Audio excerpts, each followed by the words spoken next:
Hello and welcome to the PCM Tech Help Show. I'm your host, Craig Chamberlain, and in this iCast, we're going to talk about the iPhone 5. For those of you who have been kind of paying attention, the iPhone 5 was announced earlier this week, essentially, and they basically debuted all the features and improvements they're going to be releasing from the 4S. Now, a lot of people are asking me, is this going to be a problem for Apple? Because it really didn't generate the buzz that Apple typically generates with a new release like this. A lot of that has to do with the fact that it's actually not much of an improvement. I mean, hugely improvement from the Apple iPhone 4S, but that doesn't necessarily mean it's a bad sign for Apple.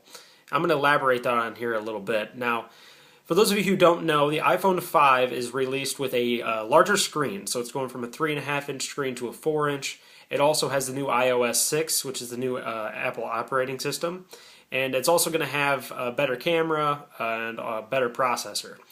As a result, you may have a little bit decrease in battery life because the processor itself is faster, and you also have the bigger screen, which can actually cause another reduction in battery life as well. Now, out of the box, there's a couple things I think they might run into.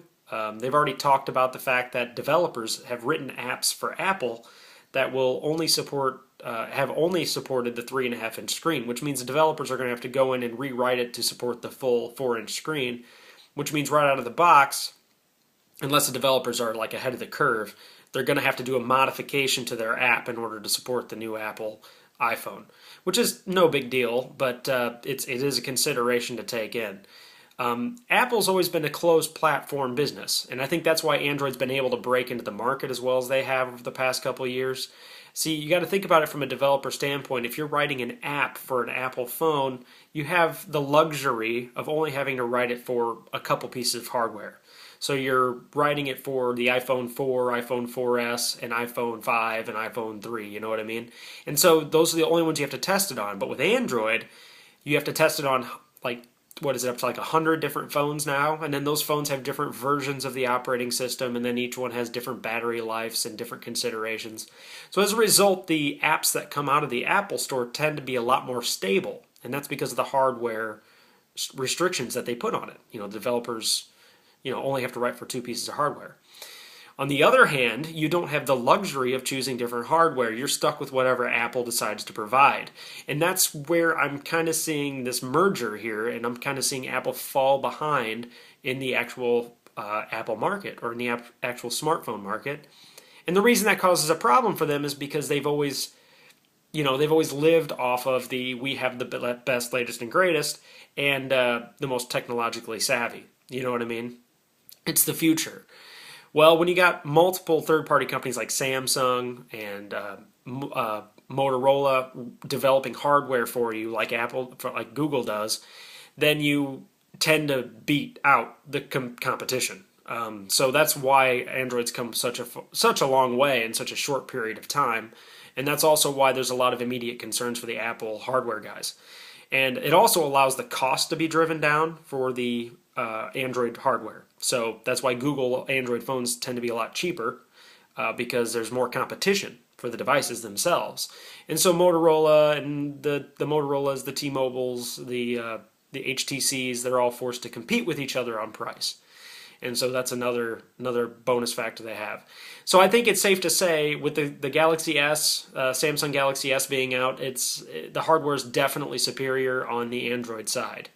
Now, just because the hardware is superior doesn't mean the product is superior, but it does mean it will be faster hardware. Apple's always owned the market for software stability, though. So since, like we said before, developers are only writing for the for the Apple phones, their battery life tends to be better. The apps tend to crash less, and things like that. So, in a nutshell, the iPhone 5 I think is a great product, but I think it does kind of stand at this point as a kind of a turning point for Apple owning the hardware market for smartphones. I think they're going to have to really deliver something huge next time. I think that's a setback for them, but I don't think they're going to have any trouble selling them because they still offer that stability and extended battery life over many Android devices, and they also still have that core fan base.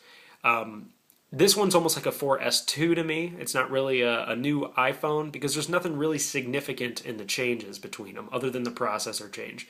I guess you could call that a reason to call it a 6. But that would be really their call. but I don't see much of a difference between the two.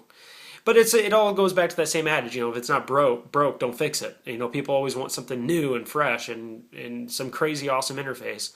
And then while that's exciting, it also comes with a lot of complexities. So really, I think Apple will step up their game in the next year. I don't think they'll fail to deliver. And the iPhone 5, although a great product, I wouldn't go out and buy one immediately because it's $400, which is crazy. So that's all there is to this video. As always, remember the iCasts are relied wholly on you guys posting questions and requests. And I'll try to keep up with them, try to keep things going. And hopefully this first one worked out for you. And stay tuned, there's plenty more videos to come. Remember, on Mondays at 10 a.m. Eastern, I am doing a Faster XP series, and I do at my website and my YouTube channel still have the Faster Vista, Faster Windows 7 series, and at my website I also have over 80 free downloads, so check that out. So stay tuned, and I will see you guys next time.